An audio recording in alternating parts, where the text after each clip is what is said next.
Hello friends, मैं पूजा शर्मा स्वागत करती हूँ आपका पूजा शर्मा क्लासेज में। तो चलिए स्टार्ट करते हैं। आज हम पढ़ेंगे संधि। इससे पहले की वीडियो में हमने हिंदी भाषा का इतिहास जाना था, उसके बाद हमने वर्णमाला। अब यह हमारा तीसरा चैप्टर है संधि। तो आज हम संधि को एक मात्र वीडियो में कंप्लीट करेंगे।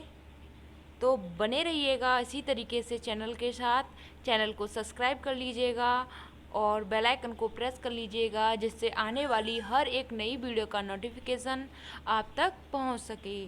और यह जो पीडीएफ है आपको टेलीग्राम चैनल पर मिल जाएगी।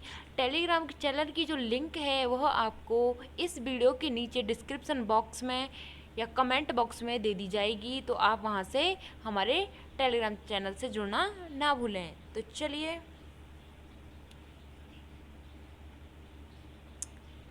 जानते हैं हम संधि के बारे में। संधि क्या होती है?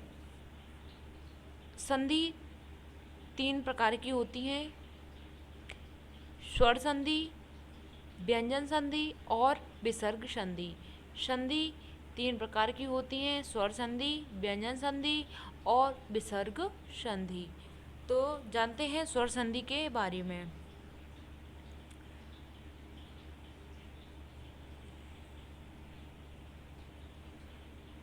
स्वर के साथ स्वर का जो विकार होता है, स्वर के साथ स्वर का जो विकार होता है उसे हम स्वर संधि कहते हैं। स्वर के साथ स्वर का जो विकार होता है उसे हम स्वर संधि कहते हैं। दीर्घ संधि। स्वर संधि के प्रकार होते हैं: दीर्घ संधि, वृद्धि संधि, गुण संधि, यण संधि और अयादि संधि। स्वर संधि के 5 प्रकार होते हैं: दीर्घ संधि, वृद्धि संधि, गुण संधि, यण संधि और अयादि संधि। इनके प्रकार के बारे में जानते हैं। तो फर्स्ट आता है हमारा दीर्घ संधि। दीर्घ संधि को पहचानने का मतलब है, इसकी ट्रिक है, दीर्घ का मतलब क्या होता है? बड़ा। दीर्घ का मतलब होता है बड़ा, और इसकी ट्रिक है कि बड़ी मात्रा हो। इसकी ट्रिक है बड़ी मात्रा हो। जैसे बात करें आ, ई, उ, यह हमारी तीनों बड़ी मात्राएं हैं। जैसे आ पर बड़े की मात्रा है, बड़ा आ की मात्रा है, और ई पर बड़ी ई की मात्रा है, उ पर बड़ा उ की मात्रा है। तो दीर्घ का मतलब होता है बड़ा, और इन पर बड़ी बड़ी मात्राएं होती हैं। ठीक है, जैसे देवागमन, देवा आ रहा है इसमें, तो यह हमारा दीर्घ संधि हो गया। मतानुसार यह भी हमारा दीर्घ संधि हो गया।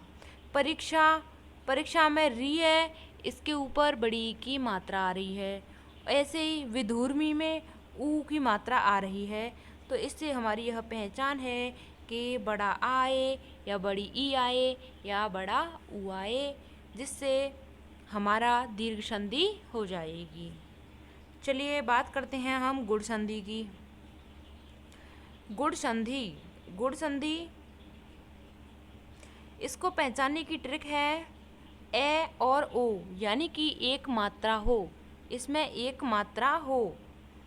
किसी शब्द में ए व ओ की बड़ी मात्रा हो, गुण संधि कहलाता है।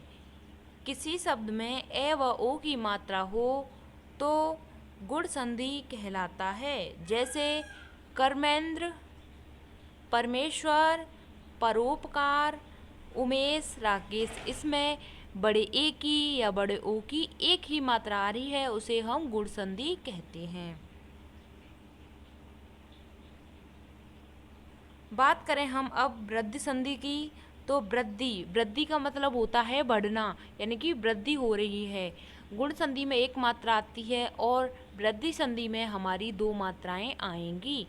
तो चलिए, जिस शब्द में ए व ओ की मात्रा लगी हो, जैसे एक एक, तथैव, महेश्वर्य, महौषध, वनौषधि, इसमें 2 2 मात्राएं आ रही हैं, तो हमारा यह वृद्धि संधि हो जाएगा।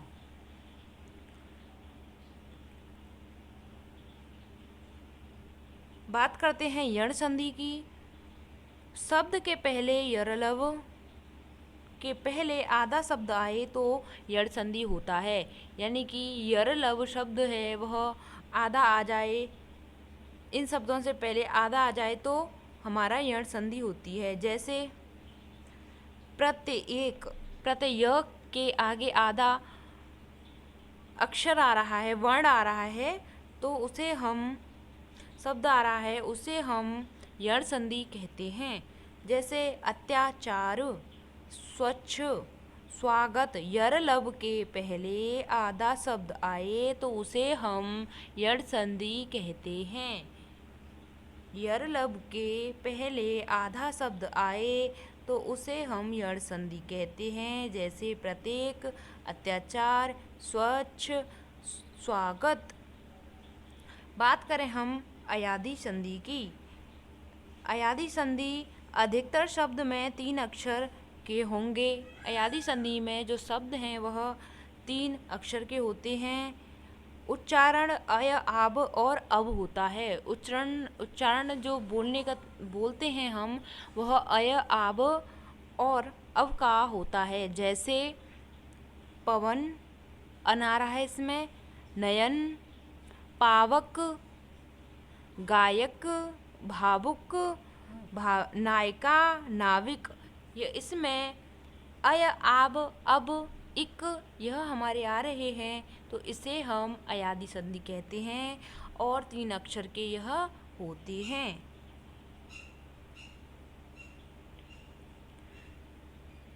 संधि हमारी कंप्लीट हो गई। स्वर संधि। स्वर संधि कितने प्रकार की होती हैं? तो स्वर संधि हमारी 5 प्रकार की होती हैं। कौन कौन सी होती हैं? दीर्घ संधि, वृद्धि संधि, गुण संधि, अयादी संधि और यण संधि। यह हमारी 5 प्रकार की संधि होती हैं जो स्वर संधि होती हैं। ठीक है, अब हम बात करते हैं विसर्ग संधि की। विसर्ग संधि की पहचान है जिसमें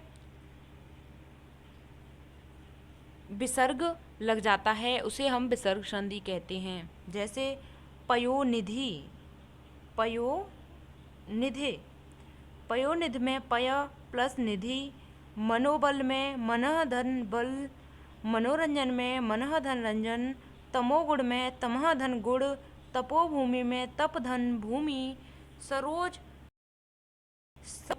मनोज मन धन ज, मनोविज्ञान मन धन विज्ञान, मनोदशा मन धन दशा, आयुर्वेद आयुर्धन वेद, बहिरंग बहिधन रंग, निश्चय निधन चय।